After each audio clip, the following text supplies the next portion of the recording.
Kenapa jadi gini? Bentar guys, di live. Ya, kita kembali lagi akhirnya.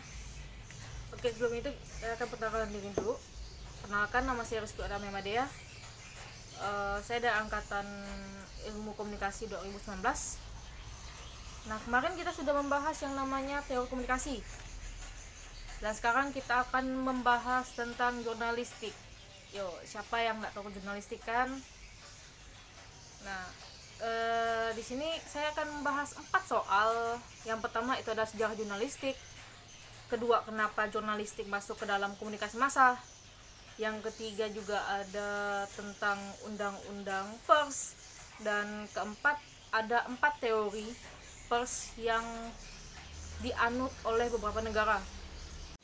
Oke, yang pertama itu ada sejarah jurnalistik. Nah, awal mulanya sejarah jurnalistik ini merujuk pada Akta Diurna yang dikembangkan pada pemerintahan Julius Caesar.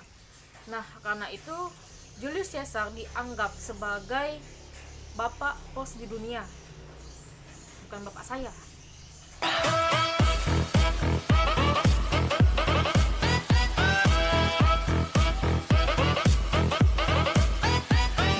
Oke, stop, balik ke topik.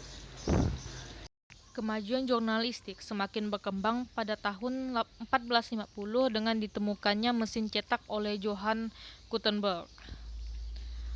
Koran cetakan yang berbentuk seperti sekarang ini muncul pertama kali pada tahun 1447 di Nuremberg, Jerman.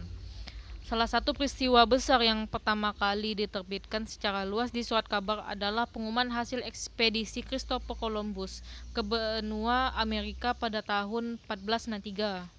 Pada abad ke-18, jurnalisme lebih mengutamakan bisnis dan alat politik ketimbang sebuah profesi. Hal ini menyebabkan jurnalisme menjadi ajang komentar-komentar dalam dunia perpolitikan. Nah, pada tahun 1825-an gitu, jurnalisme dan politik ini akhirnya berpisah dan membuat jurnalisme menjadi profesi yang mandiri dan menjadi cabang bisnis yang baru.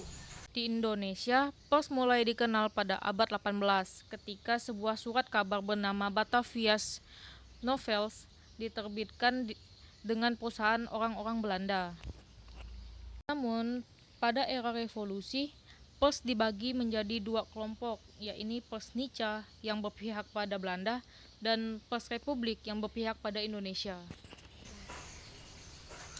Dan di masa Orde Baru, kebebasan pers itu sangatlah terbatas karena banyaknya terjadi pemberebelan oleh media massa.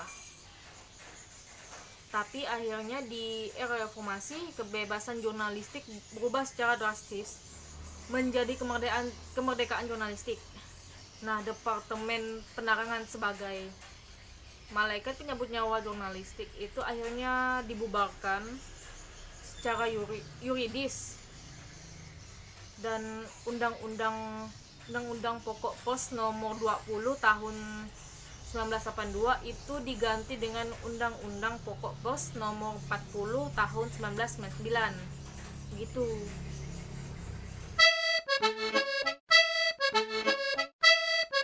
Sebelum itu, kita harus mengetahui pengertian dari jurnalistik dan komunikasi massa. Jurnalistik berasal dari bahasa Latin yaitu diurnal yang berarti harian atau setiap hari. Sedangkan komunikasi massa menurut Profesor Dedi Mulyana adalah komunikasi yang menggunakan media massa, baik cetak maupun elektronik. Nah, jadi kesimpulannya adalah jurnalistik itu berhubungan erat dengan komunikasi massa. Dengan kata lain, jurnalistik itu berhubungan erat dengan penyampaian berita melalui media. Jadinya Hubungan jurnalistik dengan komunikasi massa itu bisa digambarkan melalui dua mata koin. Nah, dimana setiap sisinya tuh tidak bisa lepas satu sama lain. Bucin nggak ya? Mata koin nggak bucin, masa kan enggak?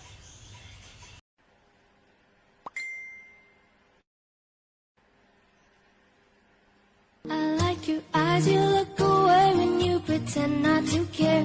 I like the dimples on the corners of the smile that you wear. I like you more, the world may know, but don't be scared, 'cause I'm falling deeper, baby, be prepared.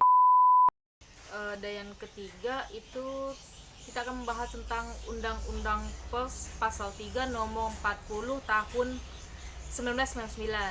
Nah, dalam pasal ini mempunyai dua poin. Yang pertama adalah pers nasional mempunyai fungsi sebagai media informasi, pendidikan, hiburan, dan kontrol sosial. Dan yang kedua, di samping fungsi-fungsi yang tersebut dibacakan, pers nasional dapat berfungsi sebagai lembaga ekonomi. Nah, soal yang terakhir itu adalah 4 teori dari pers dan beserta penganut dari teori tersebut. Dan yang pertama itu ada teori otoritan. Teori ini berpendiri bahwa media massa seharusnya dikuasai oleh penguasa atau pemerintahan. Tuh.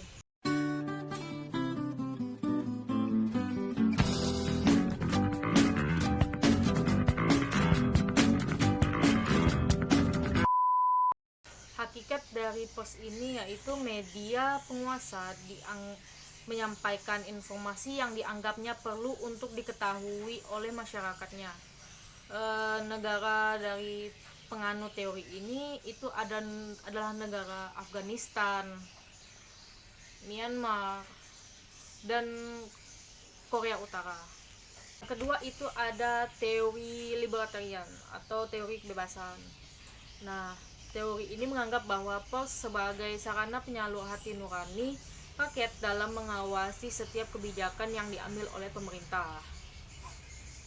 Dan negara yang menganut teori ini tentu lebih kepada Eropa Barat seperti Inggris pada tahun 1668, kemudian menyeberang ke Amerika Serikat, bahkan ke seluruh dunia, dan lebih ke Eropa sih daripada.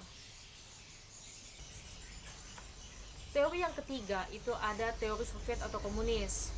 Nah, teori ini dijadikan sebagai alat pemerintah atau portal yang dikuasai dan bagian integralnya dari negara, sehingga pers tunduk kepada negara tersebut.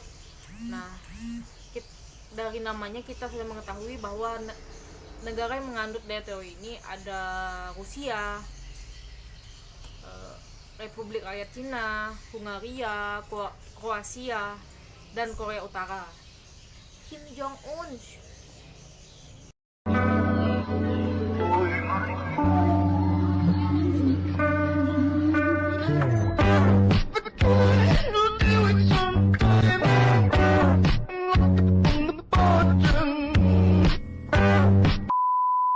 Dan yang terakhir itu ada teori tanggung jawab sosial.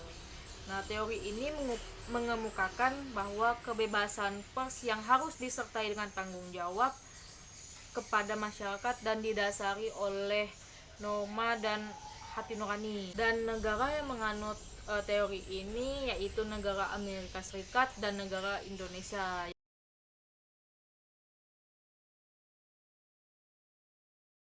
Suka body.